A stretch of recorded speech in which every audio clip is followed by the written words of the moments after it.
We're live. All right. Happy Hollow weekend.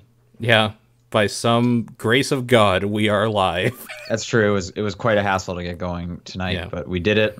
We only had to sacrifice John, and we Yeah. and we made it. That's all Yeah. it took to get live tonight. To our Dark Lord Yeah. on this Hallow's Eve. Yeah. Are you doing anything for Halloween this week? I guess this week. I mean, if you count playing Call of Cthulhu, which comes out on Halloween, something, then I guess, but no, not like anything particular. Everybody I know is working, so it's a little hard. Maybe on the weekend. We'll see. Yeah, I'm not usually I would have like a party or like go to a party. This year I didn't like we usually do costumes. We didn't come up with any costumes, and then it kind of got like too late. Yeah. So it was just like I don't think anything's really happening. Yeah. I mean, and you guys were traveling a bunch. Like, I know you and your girlfriend were doing your own thing for a Last while. week we were out of town. Yeah. But I mean, like even then that was still too late. If we were gonna do costumes, we should have gotten them together beforehand. Totally. But yeah, no, it just didn't happen this year. Not doing anything for Halloween. Yeah. So yeah. I've been That's about watching it. that new Sabrina thing on Netflix. Okay. It's okay. I Yeah, kind of like I was hearing okay things about it. I kind of like the take they went on it, where they took this like silly little cartoon that it used to be, and then the TV show from the '90s, and made it this like dark, kind of terrifying thing. So that's actually not new. That's how the Yeah. comic books are. Are they like creepy? It's literally called like the Because Chilling Tales of Sabrina. okay, because Sabrina had an Archie run where she was just like a kooky girl No, for with sure, for powers. sure. But I think like originally she was more of like a spooky thing, and at least the comics for the longest time recently have been a spooky thing as well. I believe Archie Comics owns Sabrina. They do, yes. Yeah. So, yeah, I heard cool things. I'm glad it's on Netflix. I'm glad it's on Netflix in North America because I know like Riverdale is on Netflix, but it's like it takes a while. Like they don't do it a day of. Whereas in like Europe, when there's a new episode out, it appears on the Netflix. Yeah. At least that's what it was back in season one when I was actually watching it. I don't know. It could be different now. And what also kind of sucks is, the DC streaming service is live now, Right, yeah. DC Universe, and they have Titans, Teen Titans, Yeah. the new show Titans. That in outside of North America, or no, outside of America, I think Canada might have it, has Titans on Netflix. Okay. But in America, you can only get it through their specific streaming service, Okay. which is a bummer because I would like to check that out, but I'm not Yeah. getting another streaming service to check it out. But if it was on Netflix, like hell yeah. Totally. Cool. But speaking of new shows, I started and I haven't watched any of this series before. I started watching the new season of Doctor Who Okay. Sure. with Jodie Whittaker. Okay. How are you liking it? I've watched so what actually got me into it is we put up a lot of like episode recaps on GameSpot for it, and I usually have to edit them down for Facebook. Okay. So I end up watching these like 20-minute long videos spoiling the whole episode for me. And then after about 3 episodes, I was like, this actually sounds like really interesting. Like episode 3 specifically, I was like, this episode rocks because I guess she meets Rosa Parks. Right. Okay. And I've heard of and this. and the whole crux is about the bus and stuff, and it sounded like really good. I was like, I should probably start watching this. So I've watched episode 1 and had episodes 1 to 3 spoiled for me beforehand. Best way to so- watch Doctor Who, I'm sure. I guess I don't know. I'm planning to watch more of it. And that works nicely because my girlfriend is a big Doctor Who fan. Although she didn't like the last Doctor, I don't know why, but she used to watch it a bunch. And those ones you can just watch on the BBC America app, Oh, okay. which is nice Yeah. for free. Yeah. That makes sense. Cool. So I started up that. And movie talk. I just got back from First Man. Which one is that one? That's the Neil Armstrong one with Ryan Oh. Gosling. Yeah. Okay. That's a real good movie. Okay. Yep, I recommend that movie. It was weird though. We went to this somewhat small movie theater. Excuse me. Kind of on the outskirts of Berkeley, because it was the only one that had it.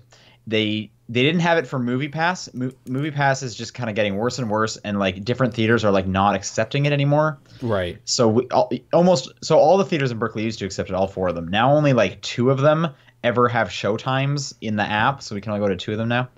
But we have Cinemia, which is another movie subscription service. So anytime Movie Pass doesn't work for us, we just use Cinemia.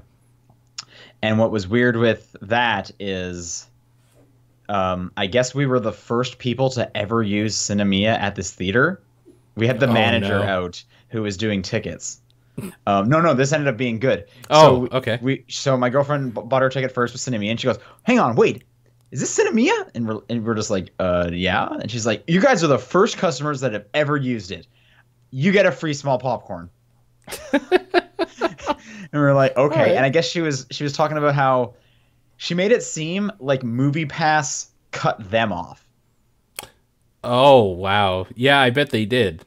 Yeah. Well, that makes more sense to me because there's no reason a movie theater shouldn't use Movie Pass. Totally. There's no downside to the theater. Movie Pass is paying that full ticket. So it makes sense to me that Movie Pass would cut different theaters off. And we're thinking the reason it went from all four theaters taking it to two is the two that still take it, we think are local mom and pop movie theaters, because the other ones are a United Artists, which is a chain, and Rialto Cinemas, which is another chain. And the one we went to is a small chain. So we're thinking maybe they just like cut off these chains and the mom and pops are still doing it or something. I don't know. But anyways, we were the first Cinemia users that theater had ever seen, and she really liked that for whatever reason. So we both got free small popcorn.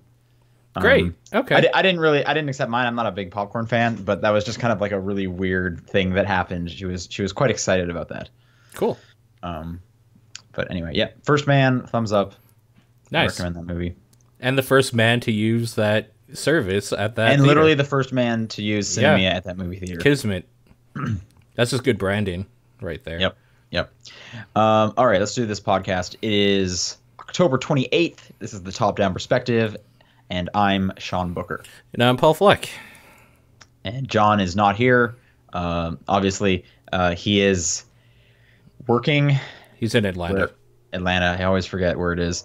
He's doing Runaway Guy stuff. He should be back next week, I believe. I believe so. Yeah.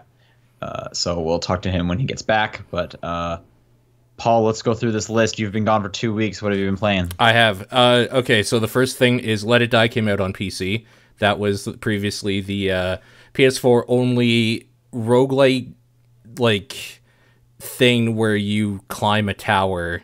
You're playing a game called Let It Die in the game, and you're controlling. Oh, right. Okay, yes. I was getting this confused with Evil Within. I don't know why. Okay, yeah. But it's a Grasshopper Studios with, Uncle thing. Death. With Uncle Death, yeah. Yeah. That guy's great. This is out on PC now, so this was more of a thing of people should check that out if you want something to just play for a little bit. It's fun and it's free. It's free to play. Yeah. It's a weird game. It is a weird game.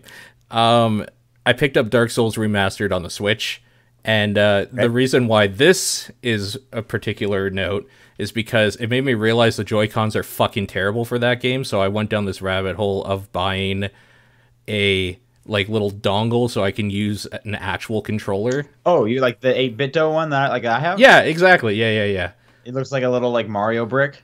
I mean, it's the same idea, but it's not that one. It's another like version of that, basically. Is it not 8BitDo, or is it still 8BitDo? It's not 8BitDo. No. Oh, okay. What brand is yours? I don't remember. I just found it on Amazon for like $20, and it's working flawlessly. So I've been playing that with my PS4 controller, and it feels great. Yes. I don't know. Can you do that docked and undocked? Yes. Yeah. All right. I don't know how this is going to work now because I wanted Dark Souls on the go, and like now it just made it a hassle because I don't like how it feels, specifically with the triggers, which you use for everything in Dark Souls. Basically, I was going to ask, what is the problem with the Joy-Cons? Yeah, it's the triggers, 100%. because like the right triggers are your light attack and heavy attack, and your left triggers are your parry and your block. So they're quite important.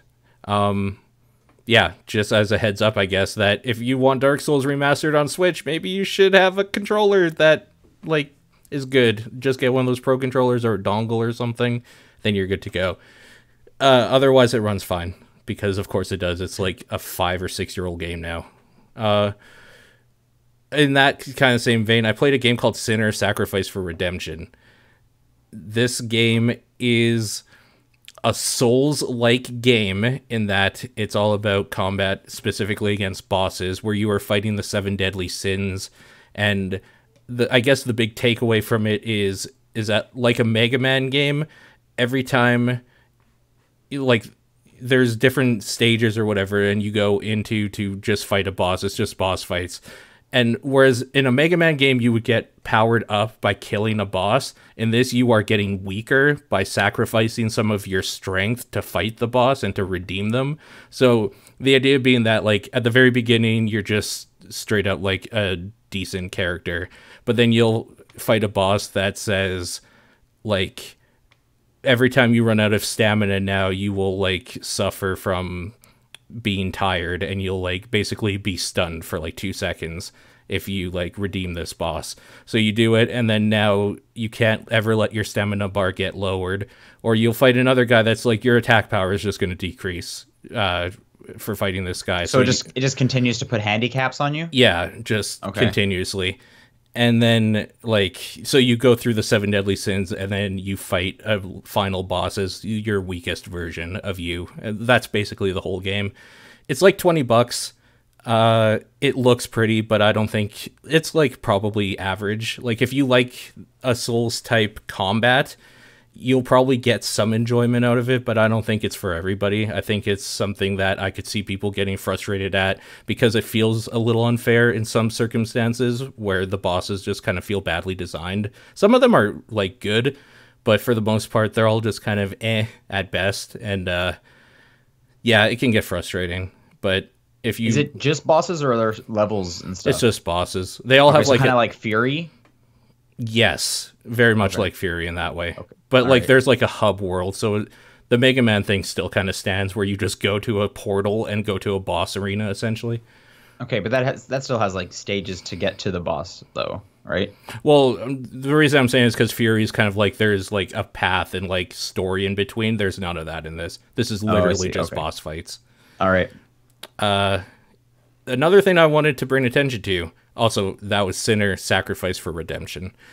Konami Pixel Puzzle. This is just a Picross game that's free on phones, and it's fun. Right. Yep. I have it on my phone. I haven't played it yet, but my girlfriend's played a lot. She's a big Picross fan. She gives it a thumbs up. Yeah. No, it's fun.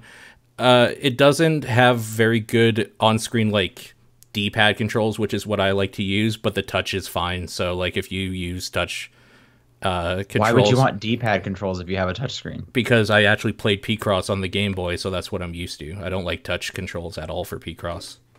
Oh, okay. But yeah, no, it's fine. The touch controls are fine. It's just not the thing I prefer. It's just a whole bunch of little puzzles where you unlock, like, little sprites and stuff from Konami games like Gradius and Castlevania, and there's, like, boss puzzles that you only get every 3 hours the ability to do one, and they're usually just part of a larger scene or whatever. It's cool. Right. It's a cute little free. thing. How are they funding it? It seems like they're putting all their own advertisements for their own shit. Every time you, like, finish a puzzle and go back to the main screen, it just, like, pops one up that you have to wait for and then click out of, or accidentally click into when you're trying to click into another puzzle. So I'm guessing, ads, okay. But for their own stuff, it's kind of weird. I wonder if they're going to sell ad space, or if this is just a loss leader. What do for they them. have that they can advertise for? They have Metal Gear Survive? No, they advertise for a Yu-Gi-Oh thing. They advertise like a Yu-Gi-Oh, I'm guessing, app. I didn't click on it. A lot of Pro Evolution Soccer crap. Like, a lot of soccer crap in general comes up on that. A Bomberman ad or two, probably to buy it on Switch or something. I try not to click on them. So Sure. Yeah. Okay. Yeah, Interesting. it's weird. Uh, Going into the shooter side of things, I bought Call of Duty Black Ops 4 and played it with some friends, and have just been playing that on and off.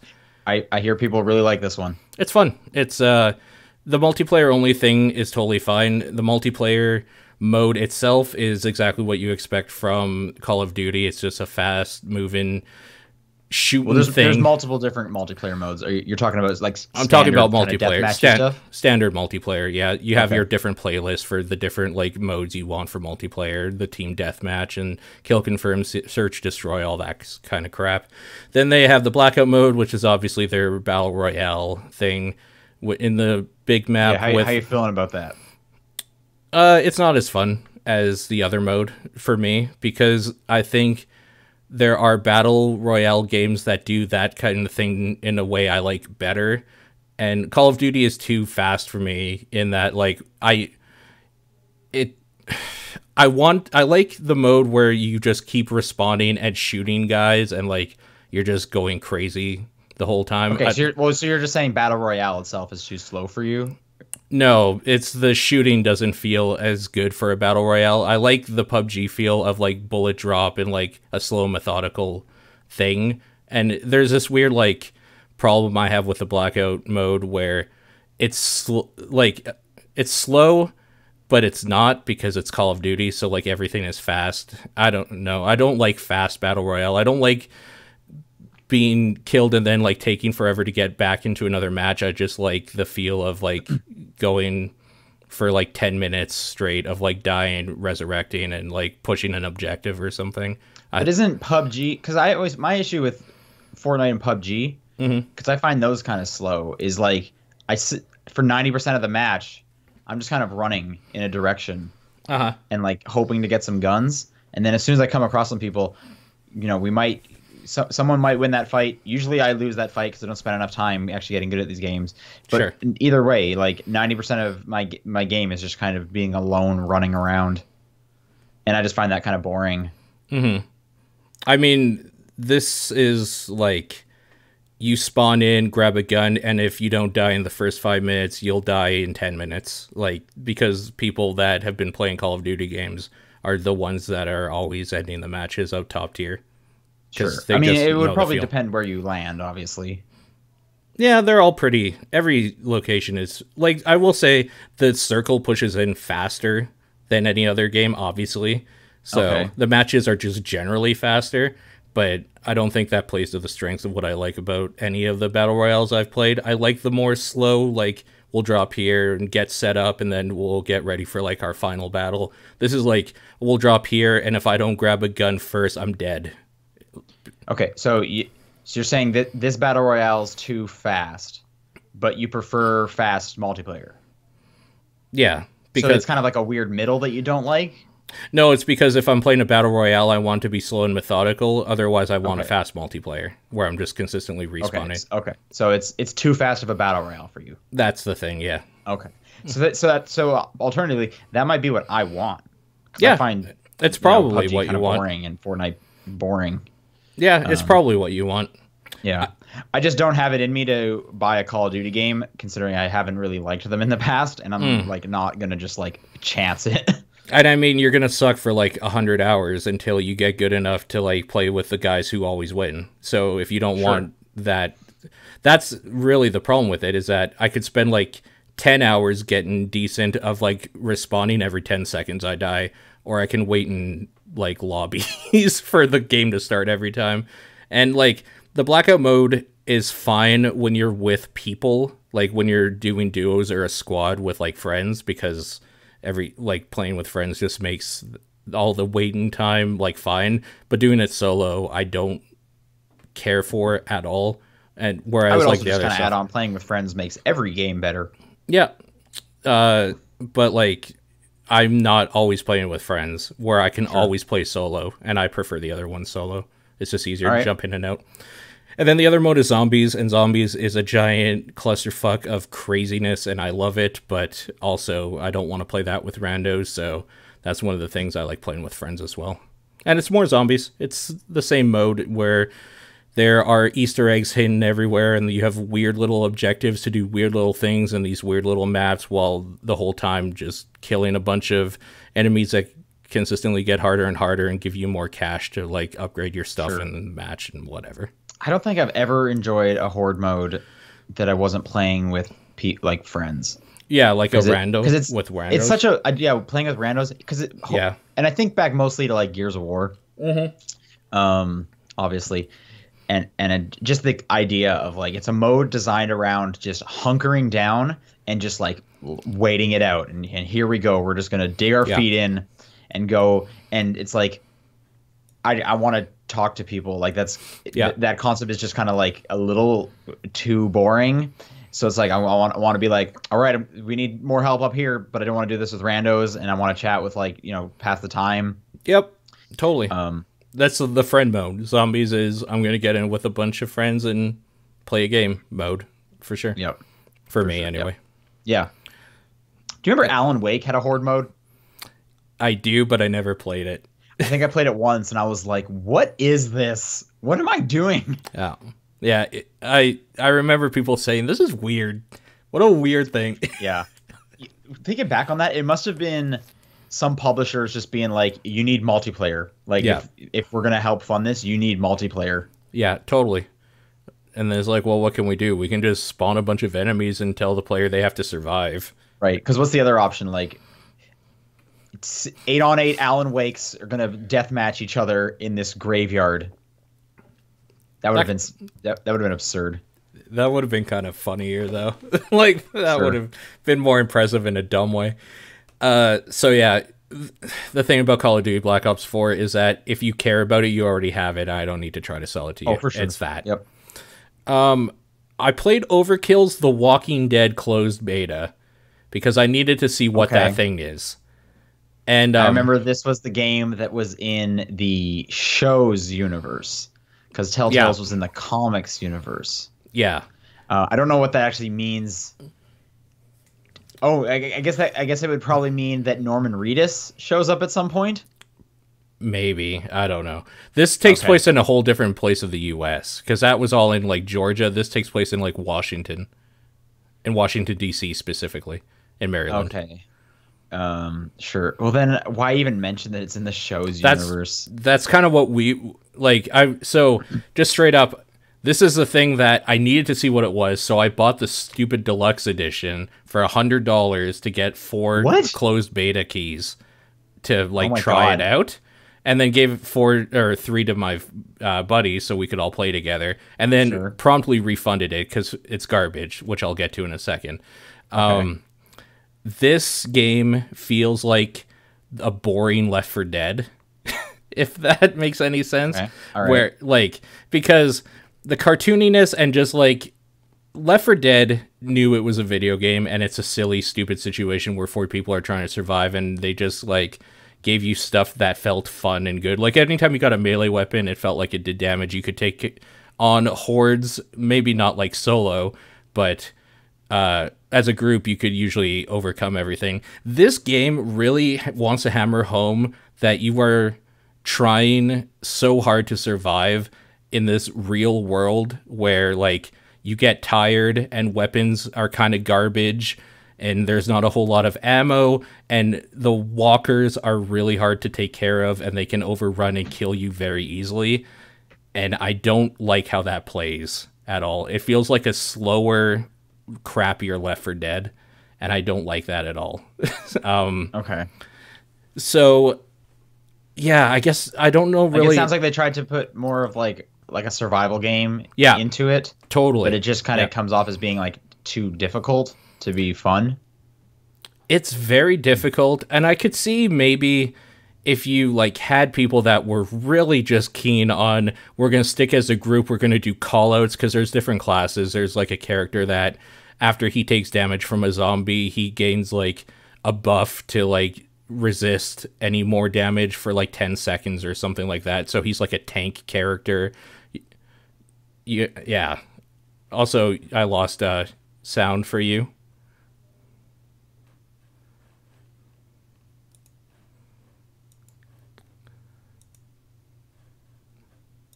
Sean, we lost sound for you.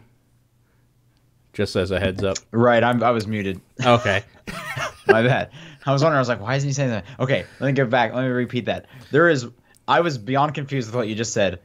There is one thing I know about zombies. Yeah. And it's when you get bit by a zombie, you turn into a zombie. You don't get more powerful. Yeah. What on earth? What is this character? So that's one of them. Another one is like a medic who like gives you more health when you like raise them up and can put down Standard. like put down a med pack. Basically, is her thing. Yeah. So there's, I don't know. It's weird because okay. I'll split up the reason why I have a problem with this game. It's split into two different types of modes that we were shown in the beta. There's a mode that is basically like you are stuck in camp and you are being overrun by zombies. So you have to set up like your barricades and like try to stop them from breaking in. It's a horde mode and you're like taking care of waves and waves that are attacking you. The second thing they obviously put more thought into, where you are going out into the world to either reclaim something or to get some like supplies for the survivors or whatever. And that is more of like a Left 4 Dead, where you are going through a map with an objective and there's different like choke points where you have to battle out with random psychos called the Family that hate you for some reason. So they're just dudes with guns, like militant dudes with guns. Okay. That happens in zombie fiction. That's a thing, yeah. So they use that a lot, and then of course, if you make too much noise, then the horde of walkers will come and just like harass you for the rest of the map, and they just like are hard to shake off, and they'll just kill you basically. So you have to be stealthy and take care of them, like using melee and whatever stealthy means possible. That stuff feels a little more fleshed out, but even then at the end of the day, it's the same thing of go to the Family's warehouse and steal back the thing. So like it was just kind of lazy, like the missions that you were doing. I mean, it is just a beta, so yeah, no, and I wouldn't harp on them too much for not having tons of modes yet. It comes out in like 2 weeks is the thing.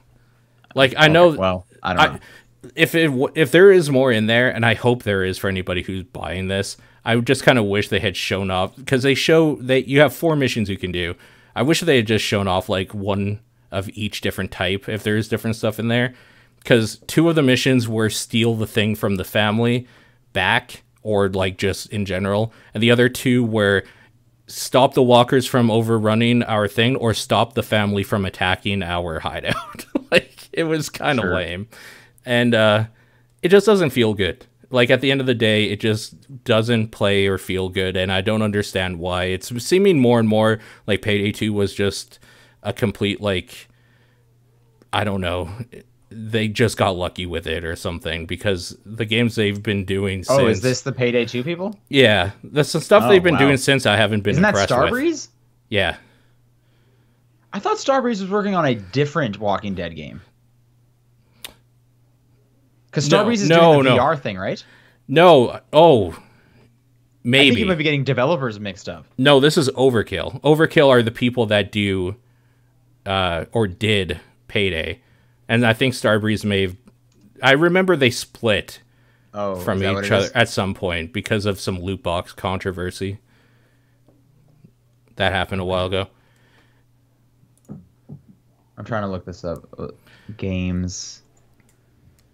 Also, it just seems kind of like a thing of the times of like when they started making this game, Walking Dead still had some like cachet with a lot of people, and I think that's gone down a little bit. So, because it takes a long time to make a game. Go figure. You're right. Overkill did Payday. Yeah. So I don't know. I don't know who this is for, I guess, but if there's somebody out there that really wants a slower, not as good feeling Left 4 Dead, this is your game, I suppose, and I wish you the best of luck. I don't think this is going to do very well, though, personally, but I've been wrong before, so who knows. Moving on, I started Shadow of the Tomb Raider. I'm a few hours into it. Okay, I played about 15 minutes of this, and then I was like, what am I doing? Red Dead comes out in like 6 days. Well, I mean, I've been playing this for 2 weeks. Since 2 weeks ago. obviously the thing to talk about is like story beats, so I won't talk about that. I will say that if you played the other two, this is just the like newer, hotter version of that stuff. I think the locations they've chosen showcase like better graphics and better looks and design overall. I think it's a very nice looking game, and it plays just as smooth as I remember the other ones do, if not smoother.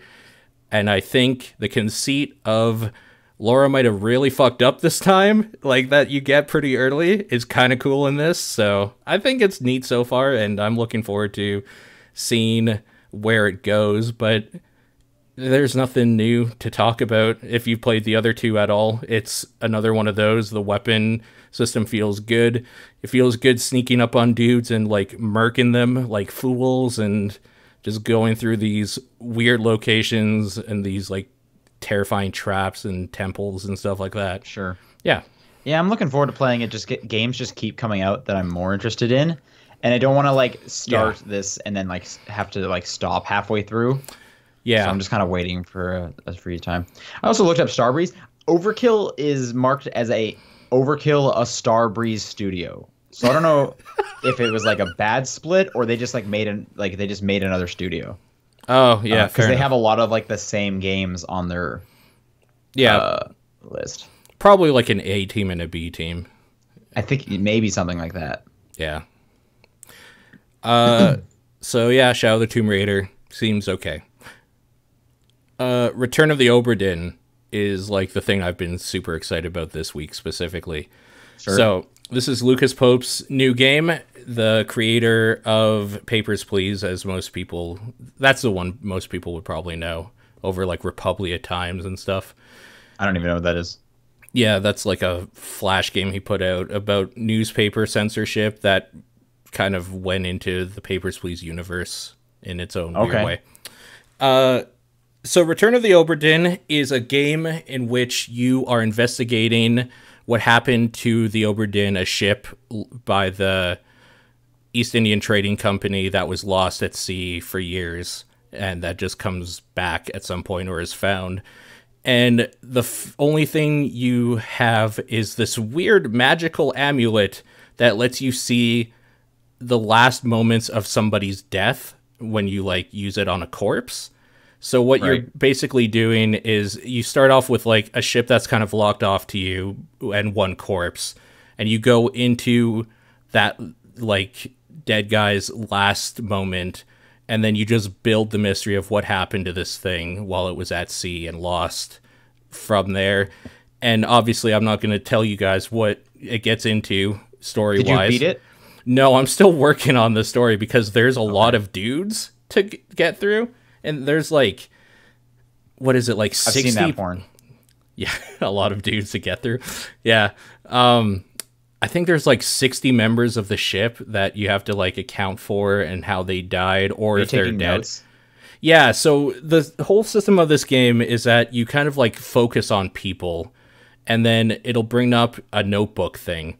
This notebook you can like click around to fill out where they were at the time of like what murder or whatever, what situation was happening, what they were doing, who was with them, how they died, what they died by, and who killed them if they were killed. Yeah, it's this really cool thing of you are kind of going through the memories of dead people, just like piece by piece, seeing the story that like the ship went through. And then it gets even crazier and you start like intercepting into other people's deaths. So like you're like investigating somebody's death, but like in that moment there's another corpse in the corner. So we're going to go to that corpse and see what happened to that like guy Inception. Before. You just keep going deeper and deeper. Oh, and, okay. All right. That's cool. From a gameplay standpoint, is it just a walking simulator? It is more like a puzzle game, I would say. It's the puzzle, it's a walking simulator in that you're walking around the ship and like clicking to like bring up these people's stuff. Yeah. Yeah. But then you're just watching that. But then like a puzzle going on, but your journal like opens. How you're interacting. Yeah, your journal opens and then you're like clicking on different things to say like, I know that this person is this because they talked to this guy or whatever. And this is how they died, and it just like fills out this thing as you're going. Okay. Yeah, that would be more the gameplay portion of it, is like filling out the journal as you're doing it. I'm looking forward to playing it. I just need some free time. Yeah. Because I don't. That's definitely a game I don't want to stop halfway through because I got to memorize all these like deaths and whatnot. But I'm definitely excited. It does a very good job of that stuff where that like it'll take like the scene of somebody's death into the book, and then when you open that book to that area, you can click on anything and see this is where they were on the ship, or this is where the body was found. This is the last scene, like picture of the last scene. This is a picture of them dying, like in that moment of what they died from. So it's very easy to go back into and like pick up where you left off. And cool. It gets crazy. Like you think at first like, oh, it's probably like just a mutiny, right? Because that's what happens to every ship. No. No, there's shit going on in that, and like I highly recommend people check that out. It's really cool. Again, that's Return of the Obra Dinn. And following that up, I've been playing Red Dead Redemption 2. Well, I started it. Got to talk about the game of, I don't know, probably the year, right? This is arguably the biggest game this year. God of War was pretty big, but this rivals it for sure. I think this beats God of War. I mean, maybe. I'm not saying like personally. I just feel like in terms of like excitement in the industry, I don't know what else could hit like a Red Dead level. Yeah, maybe. Like I've been playing Red Dead Redemption 2 as well. Yeah. I've only put about like an hour in. Okay. Honestly, I probably watched more at the office because we've had it for like a week or two. Sure. Than I have played, but I've just been so busy this weekend. So yeah, I'm only about an hour in, and I feel like I say this about every like next game I play, but this game is so pretty. It looks so good. It's very good looking. I made one mistake where when I started it, it was like 3 a.m. and I was falling asleep because that intro is very slow. So it's, from the part I've played, it seems like the game is on purposefully slow. Like, they're cowboys. I saw people commenting specifically like Jason Schreier from Kotaku. He was commenting on Twitter, talking like it's weird how there's an animation priority to everything and a slowness to how you interact with the world and how you move about it that most games would not be able to get away with. Mm-hmm. But it works for Red Dead somehow. Because like I said, like you're watching these incredibly detailed animations. You are, running has a stamina, so you're not running too often. You are just slowly walking around. Even at the beginning, like searching houses for supplies and stuff, you have to do it like one at a time. You have to take items one at a time. But I'm not finding, maybe after like the 20th hour of doing this, I'm gonna get a little bored of it. But so far, I'm just like, I'm fine with this. Like, I kind of just want to be in this world. I want to, slowly go through this snow. Like, it works for me. Okay, I hate it. I hate slowly going through the snow. I've gotten to a point where snow's not that big of an issue anymore, so that's fine. Okay, yeah, you're off the mountain. Well, yeah. Yeah, I'm like just getting off it. I just did like a train heist, which was pretty cool. Yeah. Mm-hmm. That was a cool mission. That's like the last thing I did. You're playing it on the PS4 Pro? No, the PS4 normal, and it chugs. Okay. Badly in some spots. Specifically, a bear attack happens at a point, and it's bad. Oh, man. Okay. I haven't gotten that far. It's real slow. I'm playing it on the X with a 4K TV. Like, I'm playing the best version of it, and man, it looks so good. It looks so nice. I gotta say, it didn't look like amazing to me when it was like totally winter. Yeah. But as I got off the mountain, it was just like, wow, this game is gorgeous. Winter hides, I think, how that game looks for sure because of the fog specifically, not even necessarily just the snow, but like there's a lot of visibility issues at the very beginning, which you're in a storm, so of course basically but they hide how good that game looks like from the get-go for sure. I was also gonna say I do kind of like Again, I'm not too far, so I don't have any kind of like fast travel or anything unlocked. But every time we've had to like go on a mission out somewhere, and there's like a group of us on horses or just two of us, just the conversation happening with Arthur and Yeah. whatever group I'm with, I'm like just hooked. I'm like so interested in these group dynamics and who these people are. I'm so excited to just play more of it each time. Yeah, the conversations are very good. This feels like the type of game that if people say that they find Westerns boring, I don't know how they're going to play it. Because it's very slow in that way that a Western is, where you are meandering between missions and talking to people and getting like a grander scope of who these people you're riding with are and who you are as a character. And then like a gunfight will happen and that's like some action.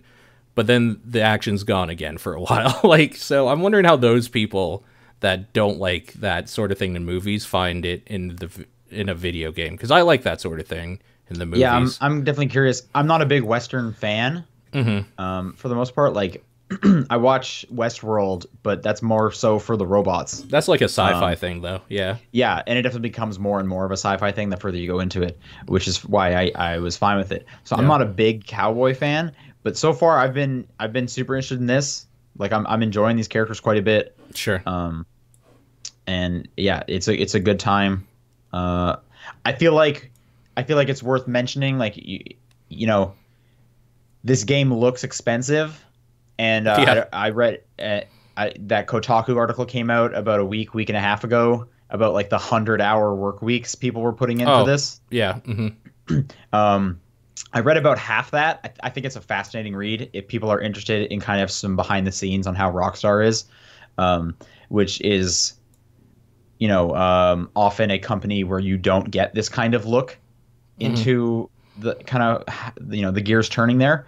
I would definitely recommend that. Again, that was Jason Schreier did that article, and it's a big, long, lengthy one. So if that's kind of your thing, maybe look into that. But I feel like it's just kind of worth noting, like, people put hundreds of hours a week into this game, and it shows. And whether that's like morally good or ethical to do to your workforce, that's for another conversation. Yeah, it's a weird position to be into as well. Yeah, it definitely has, at least me personally, kind of on the thing of like, separating the art from the artist, kind of that whole argument. Right. So I mean that's going to be a person by person basis. Yeah. I'm myself am still playing Red Dead, but I would just I would recommend if you're at all interested, look up that article because it is a super cool read. I believe Waypoint even did a podcast all about that. If you're more on the audio as opposed to the reading for your news, I guess you're listening to a podcast here, so you clearly do like podcasts. Right. But anyway, yeah, no, Red Dead is super good, and yeah, I love having it on the X. And what's also super great about the X is it's a terabyte of space, so I don't have to feel bad about putting 110 gigs or whatever the Xbox version is towards one single game. The PlayStation one comes on 2 discs, right? It does, yeah. 2 Blu-rays. Like, it has an install disc and a play disc that it installs. Is this the first one? Because I remember back last gen, there was games that were on multiple discs. Like, yeah, I remember on the 360 side, what was that RPG that came on 4 discs? Oh my God. Wasn't it Lost Odyssey? Was that the name of it? I have Lost Odyssey. I don't think that was 4 discs, was it? Maybe it was. Let me quickly look at Lost Odyssey. Yes, it was. That game is 4 discs. And what's funny about that, this is totally not even like relevant or interesting. In Japan, the version of Lost Odyssey came with a nice like fold out. Every disc had its own like sleeve. In America, you had 3 discs stacked on top of each other. You're right. And then one in a paper sleeve on the left side by the manual. It was just like so shitty in comparison.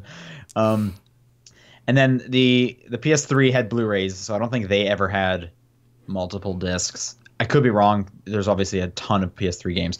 I just cannot remember at least a PS4 game or an Xbox One X or Xbox One game that was multiple discs big. This is the first one I can think of. If someone can think of one, please write in, let us know. Someone reminds us L.A. Noire was 3 discs on 360. Okay. I remember that. Yep. Um, but anyway, yeah, that's fun. I'm looking forward to Red Dead Online. Yeah, I am too. I'll try I it didn't. at least. We'll Yeah, see. yeah, Yeah, exactly. I'll try it. I didn't play any Red Dead Online the first time around. me neither. And I pretty much avoided Grand Theft Auto Online because I think it launched. Did it launch later as well? I didn't do Grand Theft Auto Online until PC. So for me, yes. Okay.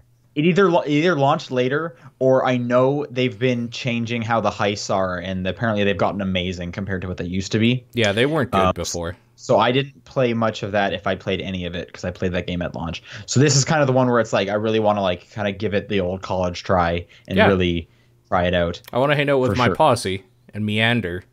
Yep. Yep. Yeah, no, it's we'll have good. more to say about that.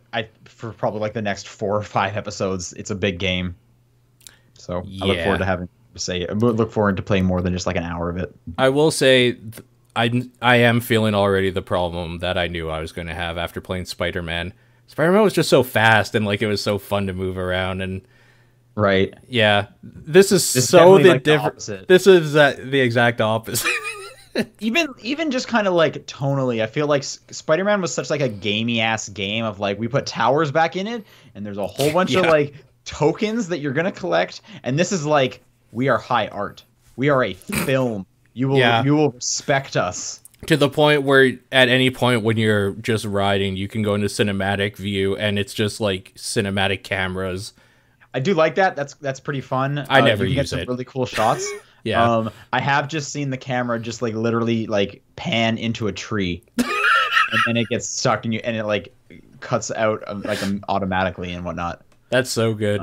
I don't use it. Like I used it when it says like you can do this to try it out, and I thought that's real cool. I'm never going to use this when I'm doing a thing, though. Sure. Maybe when you start doing like longer trips across the map or something. I hope I have fast travel unlocked by then. I won't do long maybe, yep, trips. maybe. Well, maybe. We'll see. Is that it for what you've played? That's it. Yeah. All right. So again, I was playing Red Dead as well. So I can finally talk about Soul Calibur 6, I think. I've only really been playing in the office, so I can't talk about the single player whatsoever. Okay. Because we've just been playing matches, and that game is just a whole lot of fun. Yeah. It was kind of pretty unanimous from at least the people I was playing against at GameSpot. No one played a lot of Soul Calibur after 2. Oh, really? Myself included. 3 was one of the better ones. That's Did you too say bad. 3? Yeah, 3 was good. No, wait. That single player mode sucks. Oh, I didn't play the single player mode. You create a character and then you fight with your friends. Sure. I just remember that single player mode was this weird, like, overworld kind of almost tabletop-y thing where you, like, sent a character to a tower and then watched it attack the tower. And then once the tower's health hit 0, you would have a fight. It was terrible. I hated that single player mode, especially coming off of 2, which had that cool, like, almost flowchart like single player mode where you Yeah, have to yeah. do like special challenges. That was awesome. It also had Spawn, Link, and Hayachi, too. That was 2. Yeah. 3 had Tira. Tira was kind of cool. Yeah. And who else did they have? I don't remember, actually. It's 4 been was a the while. Star Wars characters. 4 was Star Wars, yeah. What was 5? I don't think I ever played 5. I've never played 5 either. I didn't own 4, so I played very little of that. Oh, I played a lot of 4. It was Okay. what it is. Anyway, most people I talk to, 2 is where it's at. Like Sure. 1 and 2. And then 3 was kind of the drop-off point. That at least for me personally, that was the drop-off point. This, the characters are kind of all de-aged. It seems like a bit of a resetting. As far as I'm concerned, Keelik plays like Keelik, and that's good enough for me. Yeah. They have special meters now, so you have a super attack, which are usually just kind of pretty silly in terms of how, like, kind of, over the top these attacks are. Nightmare, his specifically, he calls out like a demon ghost horse and then just like runs you over with it, which is pretty good. That makes sense. The armor breaks apart, which is kind of cool. It's really cool when you're playing as Nightmare and when his armor breaks, because then he just looks like Siegfried, and it's like, well, he is Siegfried. So that was just kind Yeah. of like a cool, like, oh yeah, now I'm just looking at like evil Siegfried. Yeah. That was enjoyable. Um, Ivy can somehow still lose armor, Well, yeah. surprisingly. Okay. Yep. And then I guess the big one is someone was saying Assassin's Creed guy was in Soul Calibur 5. Ezio? Is Ezio. that true? Yeah, that sounds right. Yeah. Okay, that does sound right. I don't think I ever played that though. No, So, me neither. What was I saying? So the rock paper scissors thing is kind of the big deal, and you can Yeah. basically get into this. I think it's called like a reversal or soul reversal or something like that. This is a Tekken thing, right? For the end of the match, basically. Like where it decided who won already and plays it out. No, I guess it could kind of look similarly because it slows things down. Yeah. But it's handled completely differently. This you can do at any point. Oh, If you okay. have some super. Actually, I don't know if you even need super meter to do it.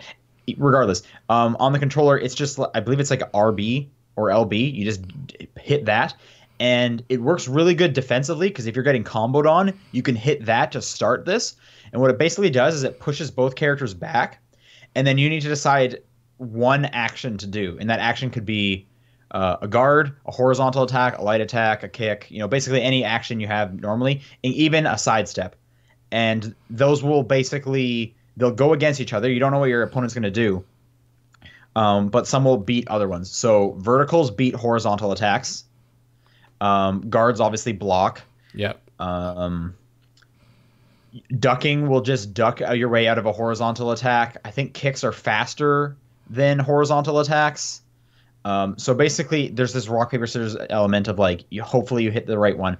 If you guys both hit the same one, you'll basically like bounce off each other, and it'll go into a second one. And I think if you do it again, it just ends. Cool. But yeah, so it's really well for if you're getting just pummeled and you need to like make some space or stop the combo. That's a cool idea. It is kind of cool until it basically ends up being like, oh, I'm just gonna mash this. Like it doesn't matter how well you're doing, the person's just gonna do that anyway and throw you off. Yeah. So it's useful if you're like really bad at the game or if you're really new to the game. I'm kind of curious what high level Soul Calibur is gonna look like, because I could see people just getting kind of annoyed at what essentially is like a super good way to attack someone. Because if you think about it, there then becomes like no strategy. Like if you're doing really well, and let's say both of your health is low and you're a better player, if the person just hits the right button while you're in one of these reversals, you lose, and there's nothing you can do about it. You just had to hope you like threw out rock when they threw out scissors. You know what I mean? Mm-hmm. So there's that kind of like element of randomness that I could see a lot of people getting upset about.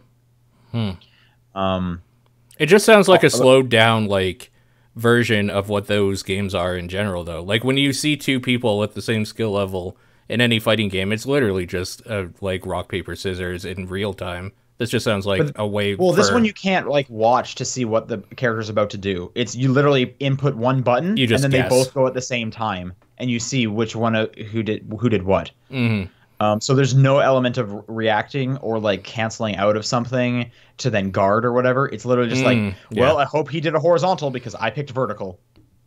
Yeah. Okay, I see. That is a little weird. It literally is random. Yeah. Which is it's kind of it's weird. Again, I'm kind of curious how the higher level fighting game people will take to that. Custom matches with that turned off, I would assume. Maybe, yeah.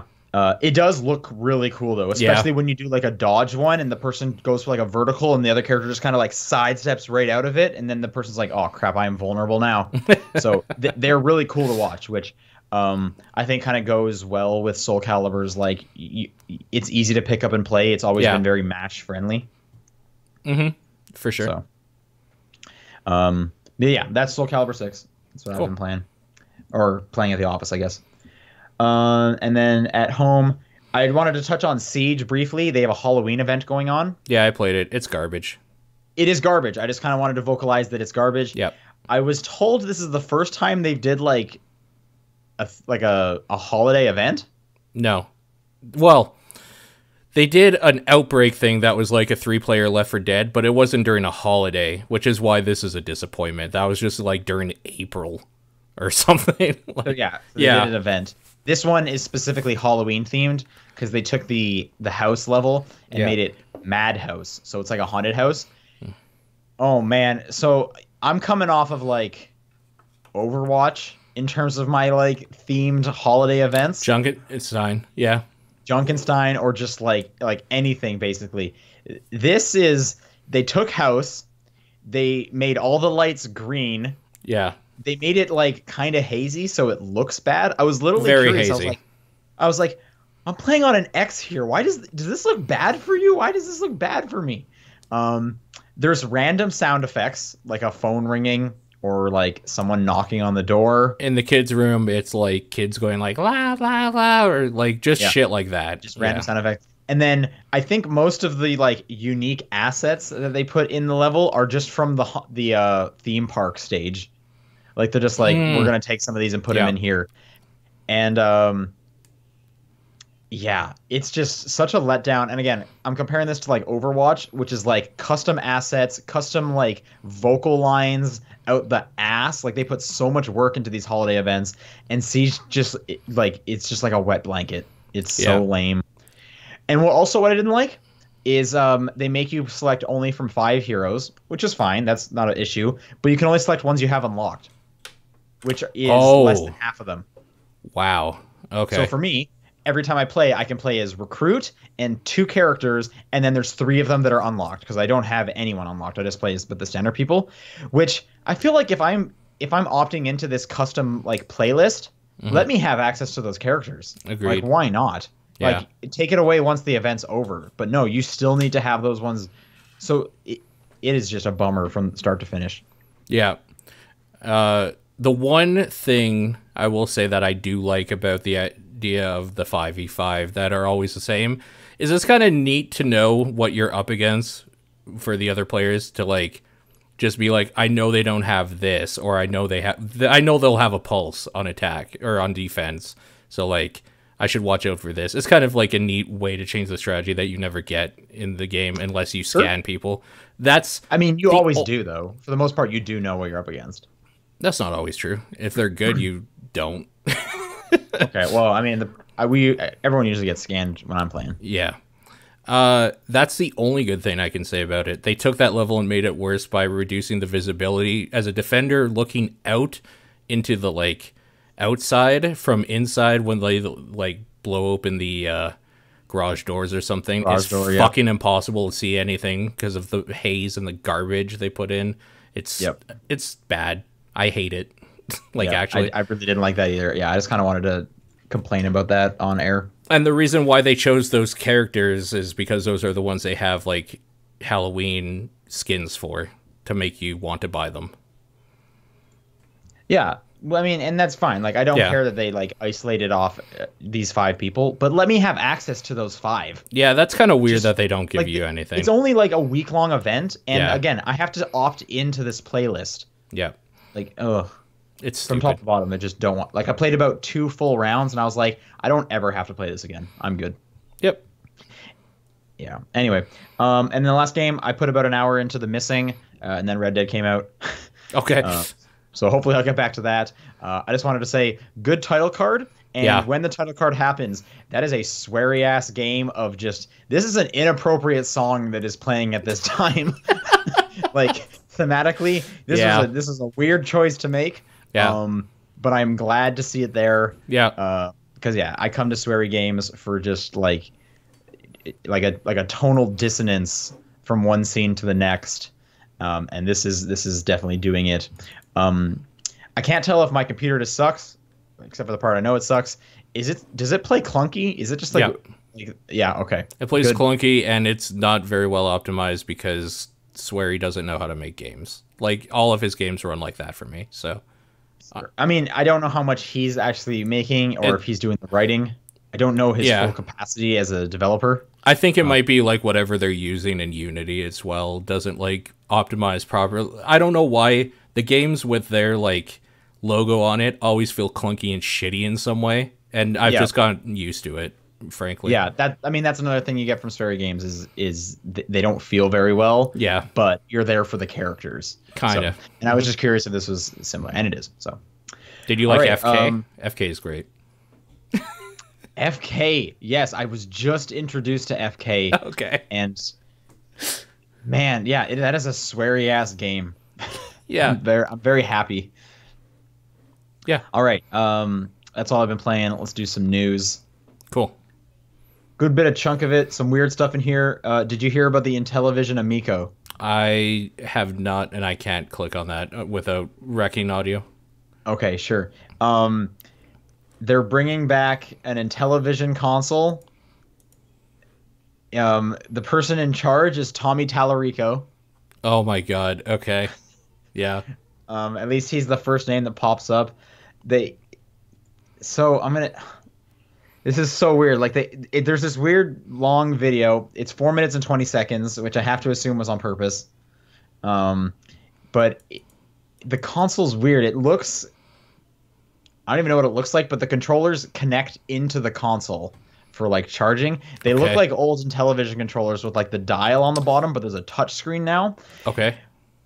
They advertise things like you can also connect your phone to it. So it seems like they're going for like a very family friendly, everyone can play kind of first thing. Also Jackbox. Not that they have Jackbox or anything like that. But the fact that you can add phones and they want like 8 people playing in and whatnot. Yeah. They also say every game coming to this thing will be exclusive, which is a weird thing to say. And then they have like a list of some of the properties you'll get, like Lode Runner and Splunkers on there. Oh. Huh. Okay. R-Type. It's definitely weird. It seems like some people who worked on the original Intellivision are coming back. They have like about 30 seconds of this. Here's some people that are on this team. It's a weird thing. I'm trying to find what their like price target was. This comes October 10th, 2020. By the way. Oh, 2020. Okay.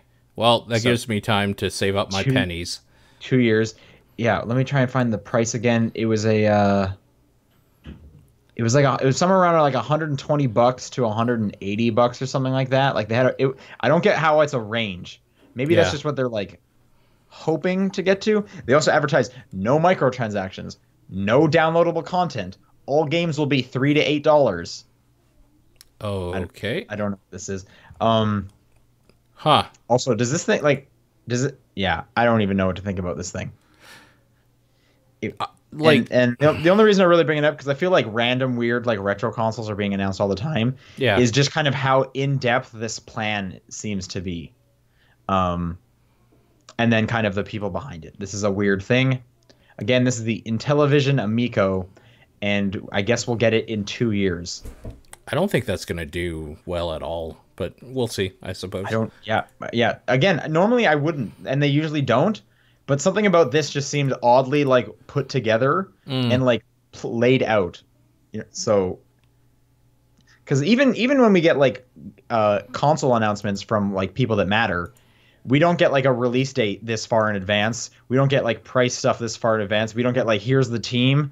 Like this just seemed in such a weird, unique situation. I wanted to mention it. Sure. Battle Royale for Battlefield 5 was delayed to spring 2019. I did see this, yeah. Which seems very late. Yeah. And it makes me just think like Battlefield seems like that game seems kind of on fire and they're just trying to get a Battlefield game out for this year. Yeah. I think so too. I don't know. That's weird to me too. That like I feel like Battle Royale modes in general aren't going anywhere, but they are taking a gamble by not just releasing that now. Like if I'm curious what is taking so long about it. Yeah. I mean, they have the same kind of manpower that Activision had. They learned about PUBG when Activision did. Yep.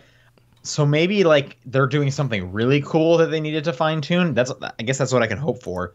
But if this just comes out and it's just another battle, like it feels like every other Battle Royale kind of game, or it feels like Call of Duty's Battle Royale game, that's kind of weird. I don't know. It's less people too. Apparently it's 64-person action across 16 4-player squads. Yeah. I guess they do have indestructible environments and more vehicle stuff. That's true. Yep. it just seems weird to kind of try to go up against Call of Duty when you're like lacking one of your main draws here. Yep. But although Battlefield's going to have a single player mode, right? Yeah. So maybe they focused on that while Call of Duty was able to avoid that, and they put their time into Battle Royale. I Yeah, don't know, fair. man. That's fair. That Spyro trilogy, it's not out yet. It comes out next month.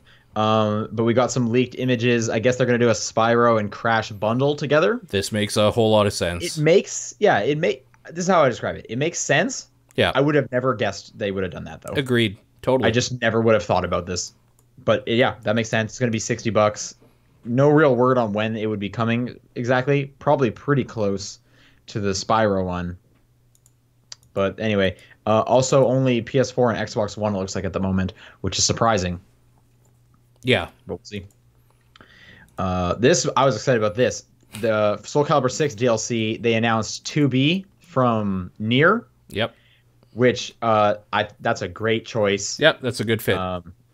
Yeah, good fit from like both a cool character and Soul Calibur likes having like booby girls in their games, and 2B is a booby girl, so that fits thematically too. The trailer they put out looks really cool. She has like all of her usual attacks with her like laser swords and stuff. She looks perfect in there. Cool. I'm actually pretty excited for that, and I'm just looking at some of the bonus stuff. You can even get a sluttier costume for 2B if you want. So pretty much exactly what you'd expect. Hell yeah, brother. Yeah. I don't know, man. We talked about Alan Wake real briefly, but it is back online for purchase. It got taken off. Remedy Entertainment tweeted, "Good news, Alan Wake is back on Steam. Better news, it's going to be discounted during the holiday or during Halloween."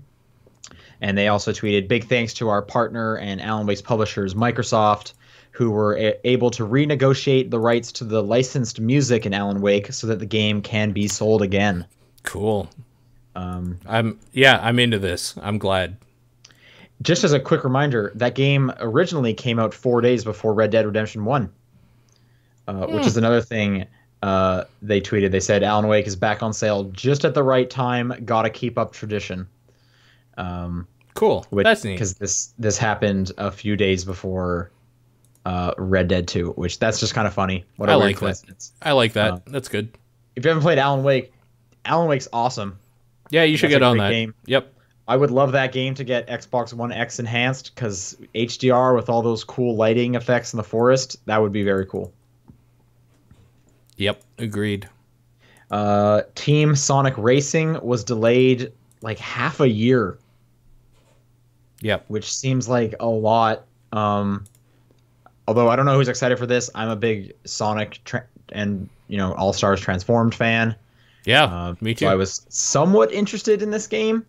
But that's kind of a big delay. It was originally going to be coming out, I think, early December. It is now coming out May 21st. 2019, obviously. It's quite a delay. That's a big delay. I'm curious why. Because I think that was even being shown off and stuff. Yeah, I feel like a lot of people are pushing back games because of Red Dead and the Rockstar effect and their quarterly financials probably. This seems longer than just trying to get out of the way of Red Dead. It is a little bit longer. Because thinking getting out of the way of Red Dead, I would have assumed like January, next year. February. Yeah. Because keep in mind, if Sonic was originally coming out December, that's still like 2 months, a month and a half from Red Dead. And these are kind of different markets. I don't know if everyone playing Red Dead Redemption 2 also has their eyes on Sonic Team Racing. But again, yeah, this is a pretty big delay. Pretty big. Red Dead Redemption 2 has a companion app. Remember those? Yep. So Red Dead Redemption 2 has one for your phones or your tablets where you can basically put all HUD elements on that and have no HUD on the screen. Love it. Which that's kind of cool. Yep. I think Red Dead already has quite a bit of...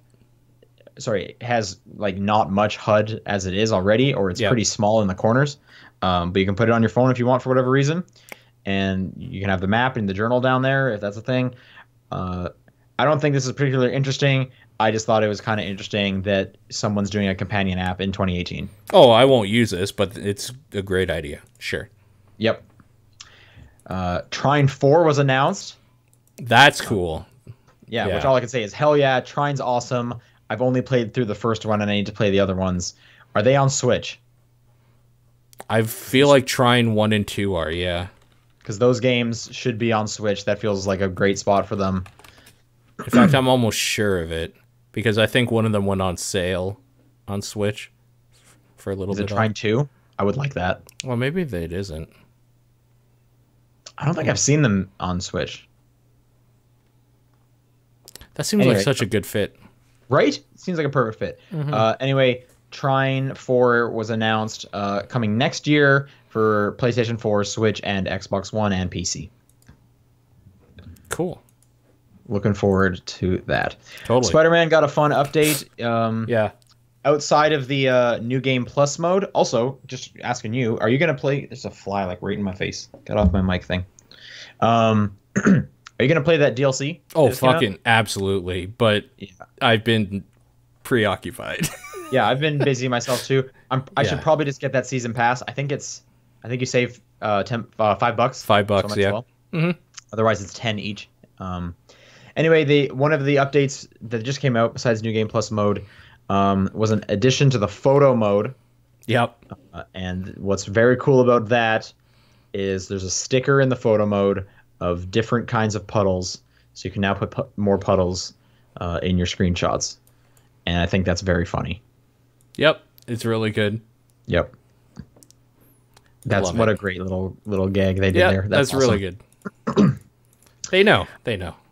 And last of the news that I collected, they added some spooky games to Game Pass this month, including Hello Neighbor, Observer, Outlast, and Dead Island Riptide. So if you're looking for some Halloween games on the Xbox, Game Pass has got your back. There you go. And then Discord sent us a few things. Apparently PT is now unplayable on consoles that downloaded it and held on to them. Yeah, so... Weird. There's arguments going on in that thread of people saying, no, this is fine, this is a lie, and other people confirming it isn't. So I think it might just be... I don't know. You know what? I don't know. If you have PT still, maybe give it a boot and see and write in. I'd be interested. Maybe this is the final, like, weird mystery of PT. Could be, yeah. Who knows? A few Resident Evil games are coming to Switch, including 0, the first one, and 4. Yep.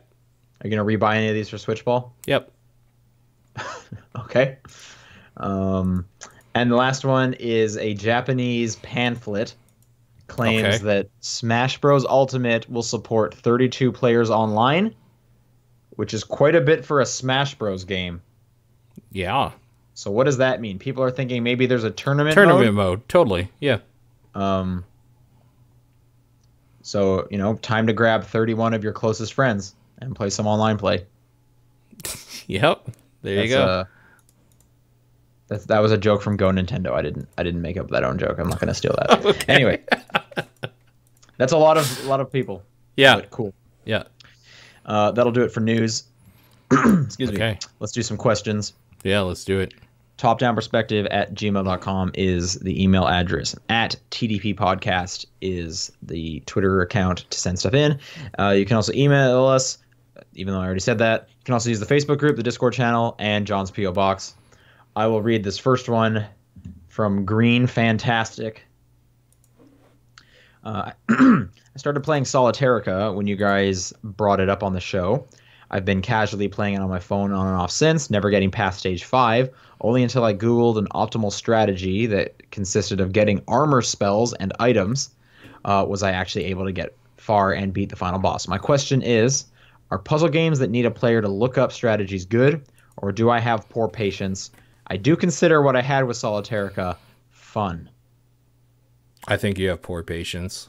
I think you weren't listening close enough to the top-down perspective, because I told you needed a good armor spell back when I was playing it. I mean, it's one of those things that, like, eventually, just by playing and trying different stuff out, then you probably would have found it. Yeah, I feel like Solitaire specifically is a pretty easy one. Like if something's not working, switch out your loadout. Hmm. Dead Cells, not it's not a puzzle game, but like if you can't beat the boss, switch out whatever strategy you're trying, try a different strategy. Although I say that, and I refuse to try out shields, and I continue to not beat the final boss. So Fair enough. there's that. I mean, the answer to his question is yes. A puzzle game where you actually need to look up a strategy is a bad game in general because they made it too obscure and didn't give you enough breadcrumb trails. But this just sounds like poor patience.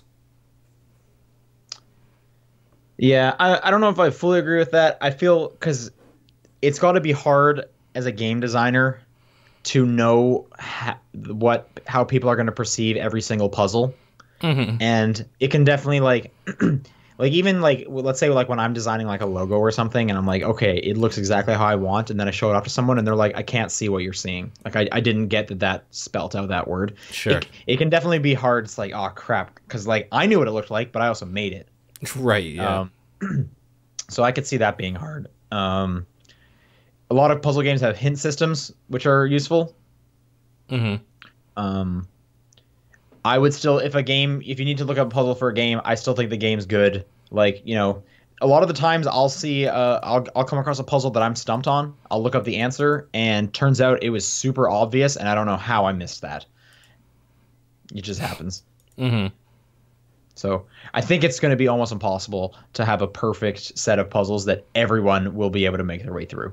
Probably. I don't usually like the hint systems in games. They're usually not very good, in my opinion. I'm thinking like Professor Layton. They usually have like multiple stages of hints. Uh-huh. And I usually like that. And the last one is like, okay, we'll just basically tell you the answer. If you need Okay. it. Yeah, sure.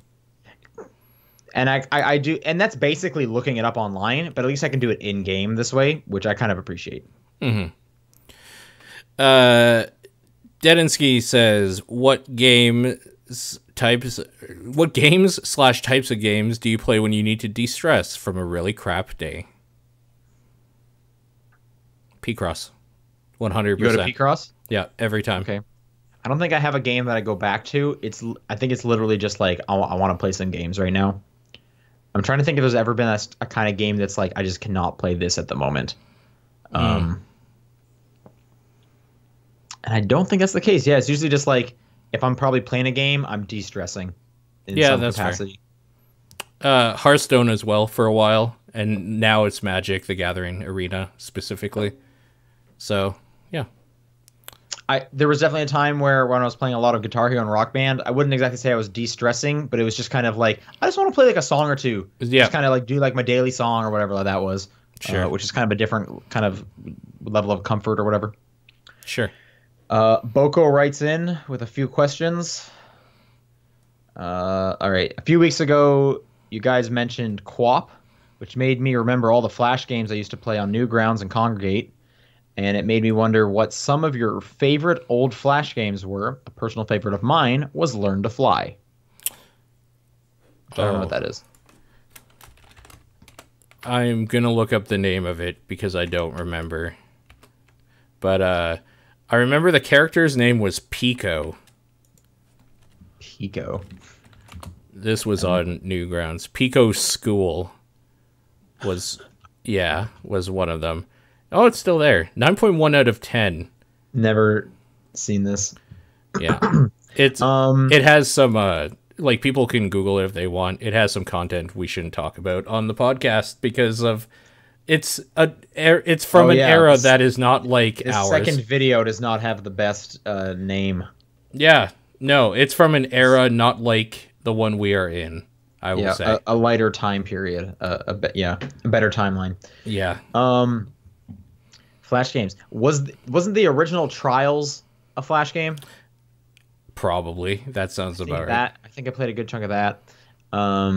There was this weird Flash game that I got on one of those like 100 PC games or 100 arcade games on one disc. It was called like Arrow or something like that. It was like this weird little like red mailbox looking character. I played a lot of that one.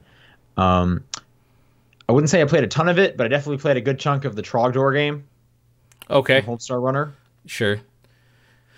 There was like, oh my god, whatever. It was some weird like sex RPG where you were like trying to date girls. Basically, I played a lot of that on Newgrounds. Gross. Okay. It was dope. You had to go to the gym to get buff.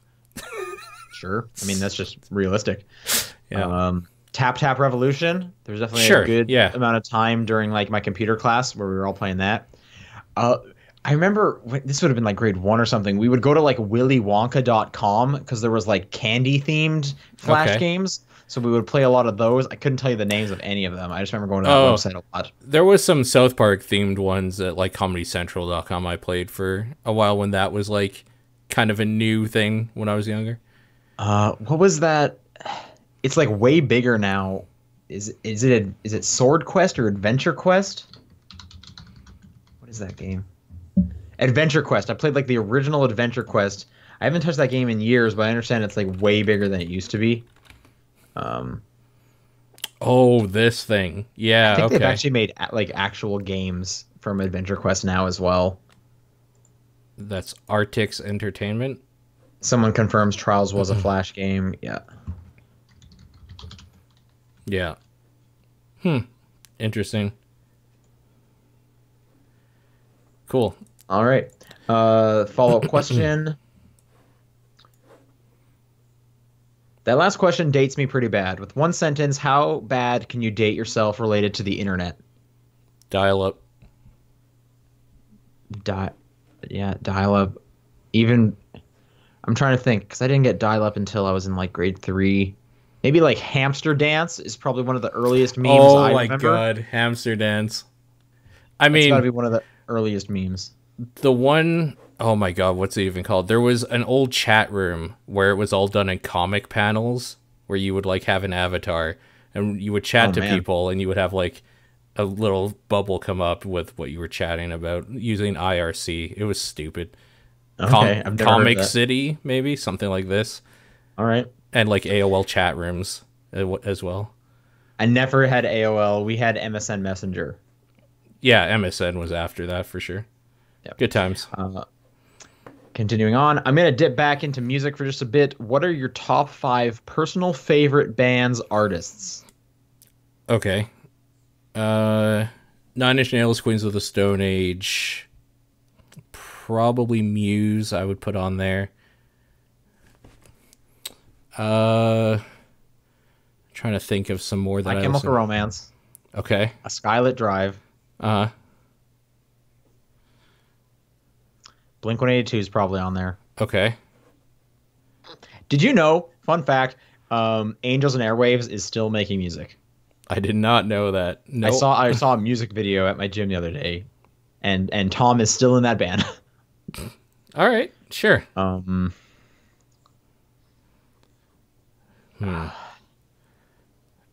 Like who else would I call a favorite?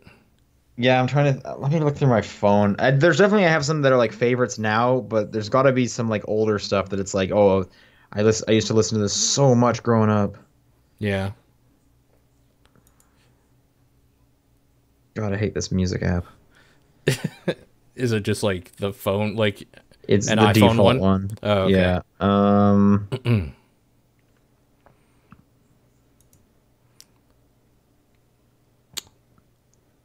God, I mean, I this guess you is- could put Justice on there.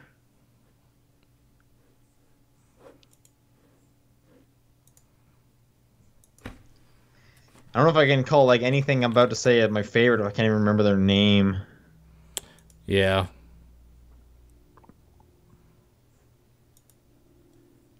Yeah, no. I guess that's like my 3 or 4. Yeah, I'll just put like my current favorite is like in her own words. There's 5. Sure. All right, next one. Now that you have your top 5, if you had to erase one of them, which one would it be? I only had like 4, so I'll say whatever the 5th one was I just Okay, did. you can't do that. If you're not going to say a 5th, you have to erase one of your 4. Erase one of the 4. That's very hard for me. Probably Queens of the Stone Age. Okay, mine are also like pretty different.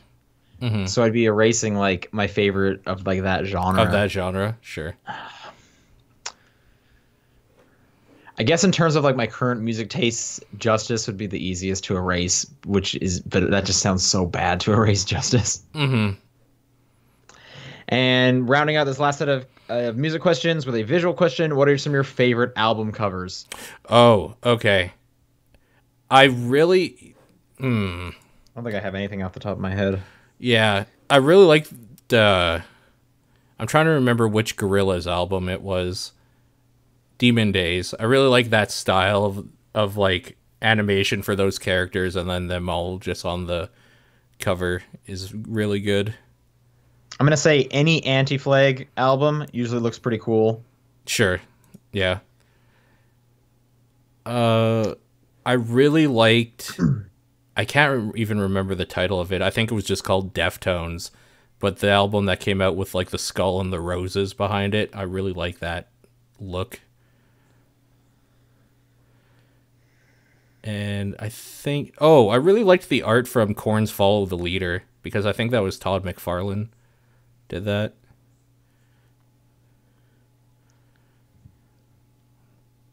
None of these are very cool. Yeah. I think those are probably my answers. I actually like the art on all the Queens of the Stone Age albums. They're usually pretty good. All right, I'm already down into like the M's, and nothing is really sticking out to me. Like popping out, yeah. Yeah, I'm just gonna stop that here. Sure. I don't have a great answer for that. That's it for questions? I thought we had more. Anyway, that's it for questions. If you want to send in questions for next week, it's topdownperspective@gmail.com, at TDP Podcast on Twitter, the Facebook group, the Discord channel, and John's P.O. Box. What is your game of the week? I'm going to give you two. Last week's was Shadow of the Tomb Raider, and this week is Return of the Obra Dinn. I'm going to say Red Dead. Okay. All right. Coming up in the next week or so, things to keep in mind. John will be back next week. Mm-hmm. So that's great. Our minute episode for TDP Plus is getting pushed back until John returns, so we can be there for that. And we have a winner from Friday of what November's game will be. And for some reason, the Quiet Man won by so much. You guys really want us to play through the Quiet Man and talk about this train wreck of a game, from what I understand. So look forward to that at the end of November. And if this sounds like something you're interested in, either of these podcasts or any of the TDP Plus stuff, you can check out our Patreon. It's $1 for access to that. That'll do it. So we'll see you guys next week. Thanks for listening. Bye. Bye.